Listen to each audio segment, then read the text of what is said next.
د ننګرهار مرستیال والي مولوي سعید احمد بنوري د IRC ادارې عملیاتي مسؤلې مورګن او د یادې ادارې د ختیځ زون مسؤل نصیب مشال سره په ناسته کې بیلابیلو سکتورونو کې د پروژو پلي کولو وړاندیزونه وکړل. د ننګرهار مالدارۍ فارم ته پراختیا ورکول کیږي. د ننګرهار کانال رئیس مولوي غلام الرحمن کظیم وایي چې په دې ولایت کې د مالدارۍ فارم پراختیا په موخه کار کوي او تازه د مالدارۍ په برخه کې د خیر روزنې او د روغتیا په برخه کې هڅې زیاتې کړي. ننګرهار کې 50 کلیوالي ښوونځیو سره د روغتیايي کیټونو او تدریسي توکو مرسته وشوه. د ننګرهار پوهنې ریاست په هڅو ماشوم ساتنې ادارې له لوري د نازیانو ولسوالۍ 50 کلیوالي ښوونځیو 1945 زده کوونکو او ښوونکو سره مرسته ترسره شوه.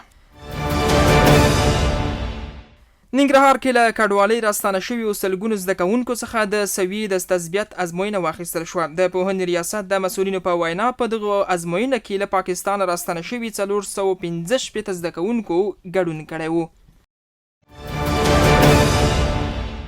او د روسیې ټاس خبري اژانس ته دغه هیواد د دفاع وزیر سرګیو شویګو له قوله ویلي چې اوکراین په تیره یوه میاشت کې 20,800 سرتیر یو 2200 په شاوخوا کې پوځي تجهیزات چې د امریکا متحده ایالاتو نورو لویدیځو هیوادونو لوري ورکړل شوي او همدارنګه ټانګونه، پوځي وسایط او نورې غټې وړې وسلې پکې شاملې وي له لاسه ورکړي.